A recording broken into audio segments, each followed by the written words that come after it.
हाँ जी बाबा जी। ਯਾਰ ਇੱਕ ਨਾ ਮੇਰੇ ਕੋਲ ਹੀ ਇਲਾਕਾ ਹੈਗਾ ਖਾਨਪੁਰ, ਅੱਛਾ ਉੱਥੇ ਦਾ ਸੱਚਾ ਵਾਕਿਆ ਵਾ। ਇੱਕ ਬੰਦੇ ਨੇ ਕਿਸੇ ਤੋਂ ਦੇਣੇ ਸੀਗੇ ਪੈਸੇ ਠੀਕ ਹੈ। ਤੇ ਉਹਨੇ ਉਹਨੂੰ ਬੜਾ ਜ਼ਲੀਲ ਕੀਤਾ, ਭੰਡਿਆ ਚੰਗਾ ਉਹਨੂੰ ਪੂਰੇ ਖਾਨਪੁਰ ਦੇ ਵਿੱਚ ਕਿ ਯਾਰ ਇਹਨੇ ਮੇਰੇ ਪੈਸੇ ਦੇਣੇ 25,000 ਰੁਪਇਆ ਤੇ ਇਦਾਂ ਉੱਦਾਂ। ਉਹਨੂੰ ਬੜੀ ਕਾਵੜ ਚੜੀ। ਉਹ ਗਿਆ ਵਕੀਲ ਕੋ, ਉਹਨੇ ਕਿਹਾ ਯਾਰ ਮੈਂ ਤੈਨੂੰ ਫੀਸ ਦੇ ਦਿਆਂਗਾ ਲੇਕਿਨ ਮੈਨੂੰ ਪੈਸੇ ਨਹੀਂ ਦੇਣੇ, ਮੇਰੀ ਕੋਈ ਜਾਨ ਛੁੜਾ ਇਹਦੇ ਕੋਲੋਂ। ਅੱਛਾ ਉਹਨੇ ਕਹਾ ਜੀ ਕੋਈ ਮਸਲਾ ਹੀ ਨਹੀਂ ਹੈਗਾ। ਉਹ ਅਦਾਲਤ 'ਚ ਪੇਸ਼ ਹੋ ਗਿਆ, ਅਦਾਲਤ ਵਿੱਚ ਗਿਆ, ਦੋਨੋਂ ਵਕੀਲ ਦੇ ਸਾਹਮਣੇ ਉਹ ਜੱਜ ਦੇ ਸਾਹਮਣੇ ਗਏ। ਜੱਜ ਨੇ ਜਦੋਂ ਉਹਨੂੰ ਪੁੱਛਿਆ ਨਾ ਵੀ ਹਾਂ ਤੂੰ ਇਸ ਬੰਦੇ ਦੇ ਪੈਸੇ ਦੇਣੇ ਆ, ਉਹ ਪਹਿਲਾਂ ਚੁੱਪ ਕਰਕੇ ਉਹਦੇ ਵੱਲ ਦੇਖੀ ਗਿਆ। ਉਹਨੇ ਕਿਹਾ ਤੂੰ ਦੱਸਦਾ ਕਿਉਂ ਨਹੀਂ, ਤੂੰ ਪੈਸੇ ਦੇਣੇ ਇਹਦੇ? ਉਹ ਕਹਿੰਦਾ ਗਰਦਮ। ਫਿਰ ਉਹਨੇ ਪੁੱਛਿਆ ਪੈਸੇ ਦੇਣੇ? ਕਹਿੰਦਾ ਗਰਦਮ।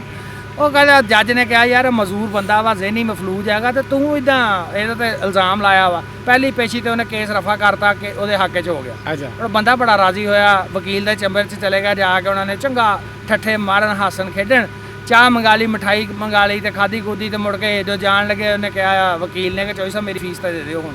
ਤੇ ਉਹਨੇ ਵਕੀਲ ਵਾਲਾ ਦੇਖਿਆ ਤਾਂ ਕਹਿੰਦਾ ਗਰਦਮ।